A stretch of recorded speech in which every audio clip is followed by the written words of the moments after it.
As we've moved to remote work, hybrid or distance learning, and virtual conferences, some people are finding connecting has become more difficult than ever. One way to combat this is becoming a connected educator. Today I talk with a great educator and leader, Greg Bagby, the Coordinator of Instructional Technology at Hamilton County Schools, about what he does to stay connected, what that means for his practice, and what we should see in the years ahead. Welcome to CDWG's new podcast series, Focus on K-12, EdTech, and the education experience. In this series, we talk to thought leaders in education about how relevant topics are impacting the world of educational technology and education at large. So let's dive in as we focus on K-12. My name is Greg Bagby. I'm the Coordinator of Instructional Technology for Hamilton County Schools, which is a mouthful, but it just means that I help run our LMS as well as every now and then I get an opportunity to go inside of classrooms and help teachers and students integrate technology into their curriculum, which is something that I love doing. Speaking of my journey, started off as a music teacher. From there, I became a computer teacher, a music and computer teacher. One day, someone brought a computer to my room and left it there, and they told me they would be back next week to fix it. And I was like, okay. I went ahead and took it out of the box and set it up. My principal calls me to the office the next day and says, "Who put that computer together on your desk?" I was like, "I did." He's like, "Oh, okay. So do you want to teach computers next year?" Sure. So that's how I got into teaching computers. And then I was doing lots of things with the students with the computer and the music. And they were trying to pull some of their tools into classrooms. And teachers started wanting to use more and more technology in their classrooms. And they asked me to stop by. I ended up my last year in the classroom not even having a planning period because I would spend that time helping teachers integrate technology into their curriculum. So I did technology integration from that level. And then the next year, or at the end of that year, the principal said, "Hey, you want to be the assistant principal?" I was like, "Sure, why not?"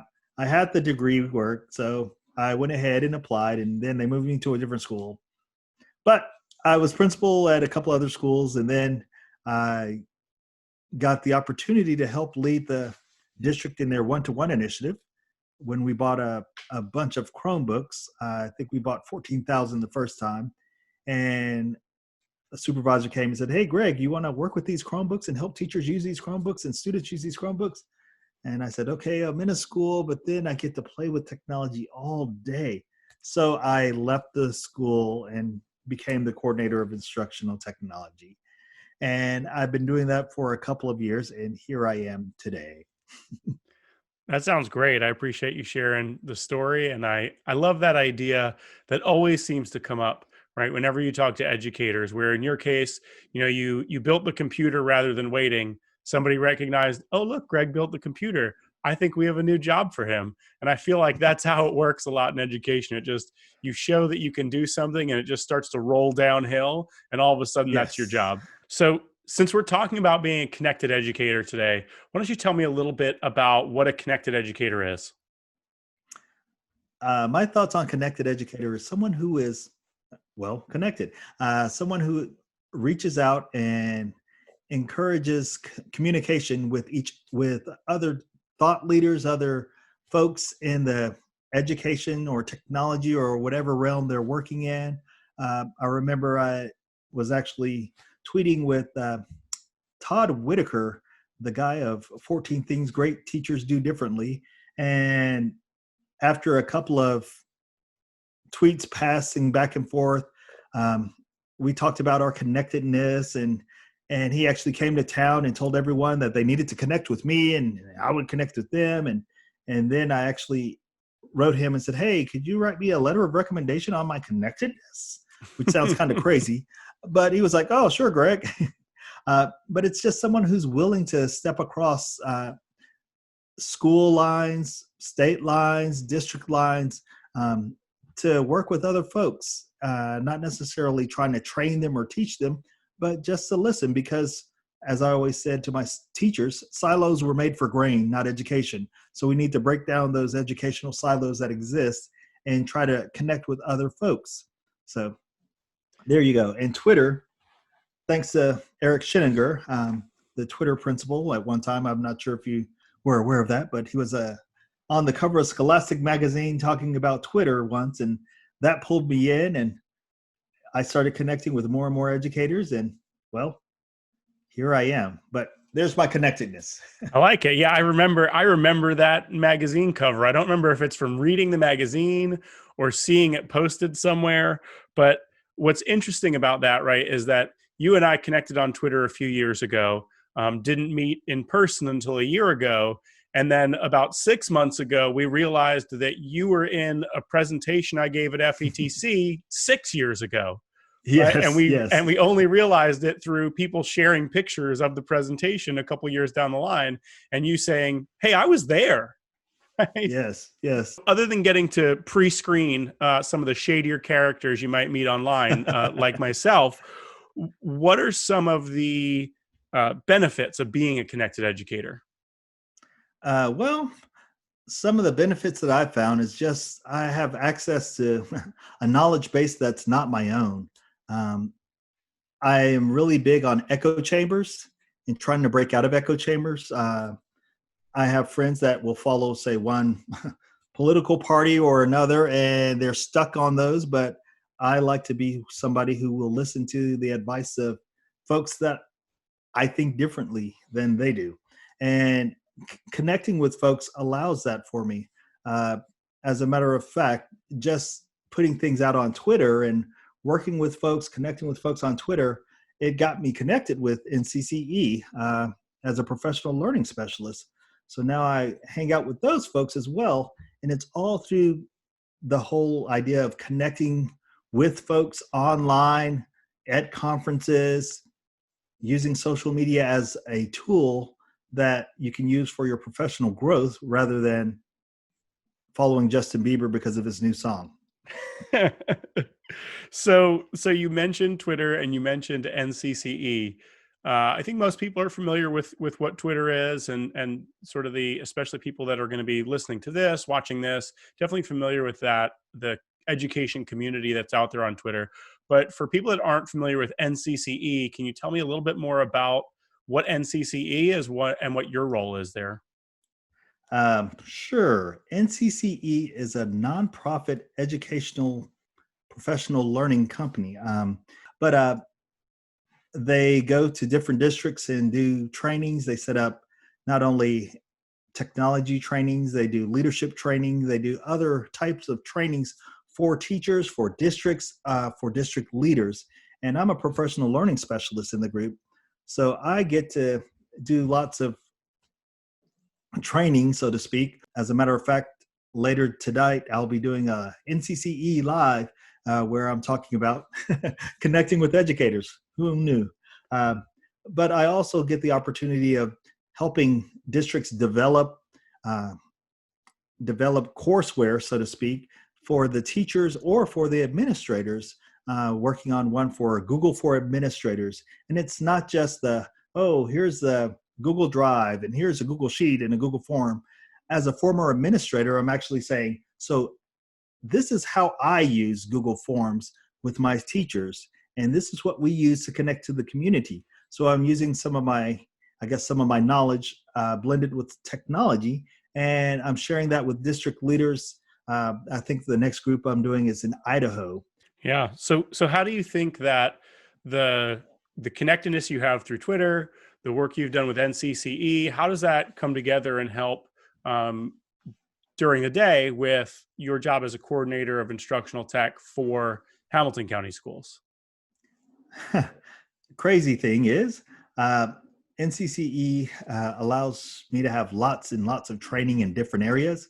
And I pull that training into my own district to see how I can do it and leverage those trainings and the tools that I have with NCCE with my own district.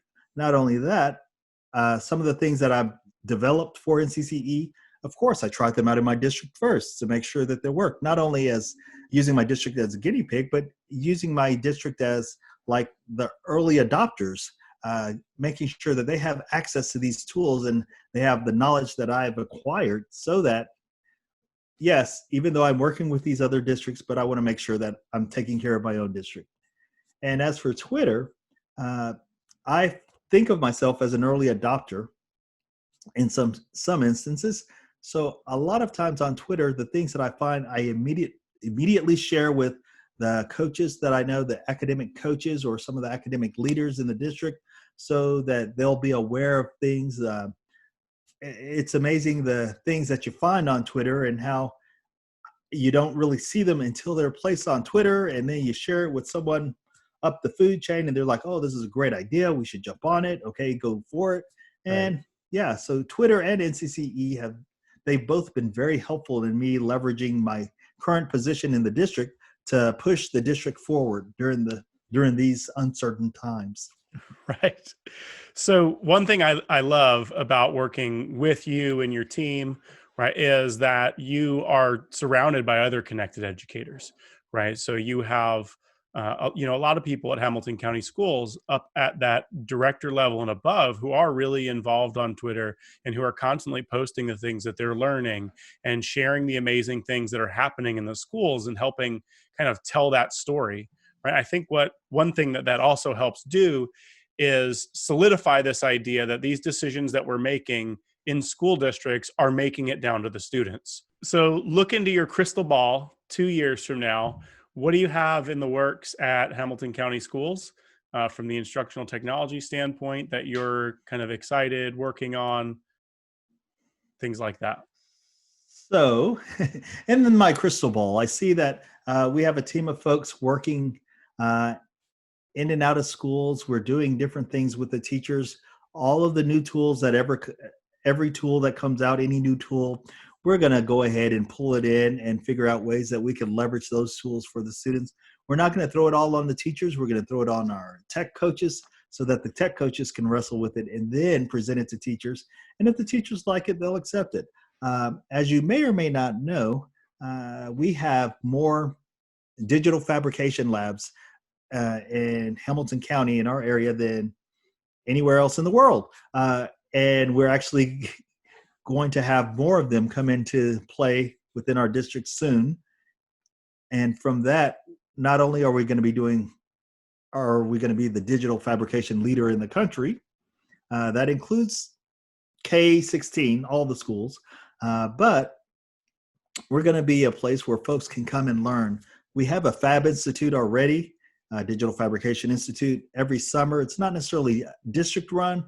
We partner with the local foundation, but I can foresee it being something even greater solely because, once again, we already have the largest group of digital fabrication labs in the country, in the world, nestled in Hamilton County. And as we continue to add more, it's going to be another shining star for the great city of Chattanooga.